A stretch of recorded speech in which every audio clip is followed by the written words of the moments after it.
Jemaat yang disukai semua orang.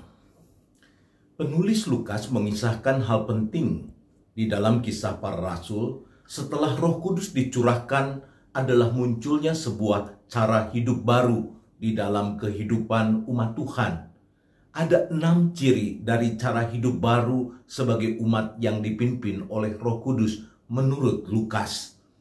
Pertama-tama, umat yang bersekutu dan bertekun dalam pengajaran rasul-rasul. Pada waktu itu belum ada kitab Injil. Yang ada beredar di tengah masyarakat adalah cerita lisan, mujizat-mujizat yang Yesus lakukan, ataupun pengajaran-pengajaran dan perumpamaan-perumpamaan yang Tuhan Yesus sudah sampaikan kepada murid-murid dan juga kepada banyak orang. Tetapi betapapun di masyarakat beredar cerita lisan, jemaat lebih suka mendengarnya dari sumber yang utama yang dapat dipegangi, yaitu murid-murid Yesus yang ada bersama Yesus ketika mulai Yesus dibaptiskan sampai Yesus naik ke surga, yang di kemudian hari mereka disebut sebagai para rasul. Jadi jemaat mula-mula adalah jemaat yang haus pengajaran yang benar, jemaat yang menggali pengajaran dari sumber yang terpercaya. Jemaat mula-mula adalah jemaat yang rindu mendengar kisah yang benar dan pengajaran yang bisa dipertanggungjawabkan. Zaman sekarang banyak orang Kristen tidak memperhatikan sumber pengajaran mereka. Apakah sumber pengajaran yang mereka terima adalah berasal dari sumber yang dapat dipercaya, sumber yang dapat dipertanggungjawabkan. Yang penting pengajarannya menyenangkan, menyedapkan telinga mereka. Kedua, umat yang Tuhan perkenankan mengalami banyak tanda dan mujizat.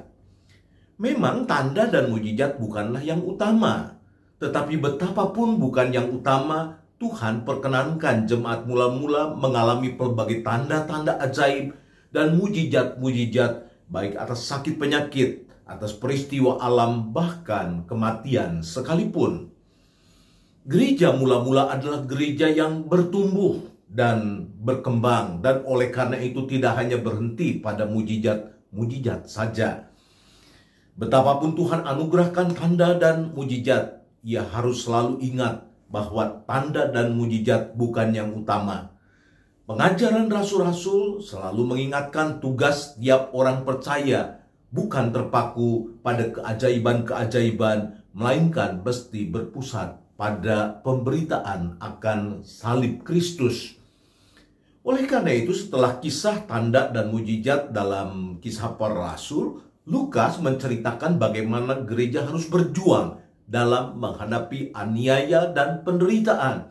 Gereja harus berjuang dalam pemberitaan salib Kristus. Ciri yang ketiga, yaitu umat yang menjadikan kepunyaan mereka sebagai kepunyaan bersama. Jemaat mula-mula menjadi jemaat yang bertumbuh, menjadi jemaat yang hidup.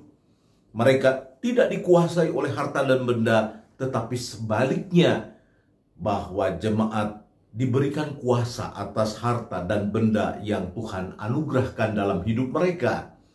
Mereka dengan penuh sukacita mengelola harta dan benda yang Tuhan anugerahkan agar dapat digunakan untuk keperluan bersama, mensejahterakan setiap orang yang berkekurangan di antara mereka, dan menjadi alat agar nama Tuhan dipermuliakan di dalam kehidupan ini. Dan ciri yang keempat, yaitu umat yang memperingati pengorbanan Kristus di atas kayu salib melalui pemecahan roti. Jemaat mula-mula adalah jemaat yang taat untuk melaksanakan titah pengajaran Yesus yang penting, agar mereka senantiasa mengingat dan memberitakan kematian Yesus bagi keselamatan dunia, sebagaimana yang Tuhan Yesus titipkan kepada murid-muridnya. Ketika mereka belum memiliki tempat ibadah yang tetap, mereka secara bergilir dari rumah ke rumah mengingat dan memberitakan kematian Tuhan. Mereka memecahkan roti dan minum cawan minuman syukur dengan penuh sukacita dari rumah ke rumah. Tidak ada yang merasa terpaksa bahwa rumahnya dipakai tempat untuk memecahkan roti secara bergiliran. Yang kelima, ini juga ciri yang begitu penting bahwa jemaat mula-mula adalah jemaat yang bertekun dan bersehati, berkumpul dalam bait Allah.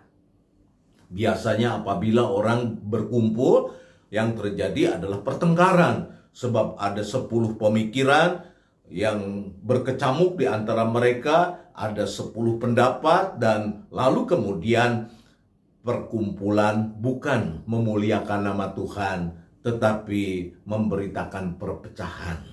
Jemaat mula-mula di Yerusalem menjadi jemaat yang bertekun, bersehati di bait Allah dalam menantikan pengharapan mereka. Dan ini yang keenam, ini yang penting, bahwa ia bertumbuh menjadi jemaat yang disukai semua orang. Dan oleh karena itu Tuhan senantiasa menambahkan tiap-tiap hari orang yang menjadi percaya. Saudara-saudara yang dikasihi Tuhan, apakah persekutuan kita sekarang menjadi persekutuan yang disukai semua orang? Persekutuan yang peduli dan peka terhadap kesulitan sesama. Persekutuan yang memperjuangkan keadilan dan kebenaran. Dan oleh karena itu Tuhan senantiasa menambahkan tiap-tiap hari orang yang menjadi percaya di dalam kehidupan jemaat mula-mula. Ataukah justru menjadi persekutuan yang eksklusif, yang tidak mau tahu dengan keadaan di sekitarnya? Menjadi persekutuan yang eksklusif, yang meninggikan diri dan merendahkan orang-orang lain yang ada di sekitar mereka. Saudara-saudara, selamat berjuang agar gereja kita seperti gereja mula-mula yang bertumbuh, yang berkembang, dan disukai semua orang. Tuhan Yesus memberkati.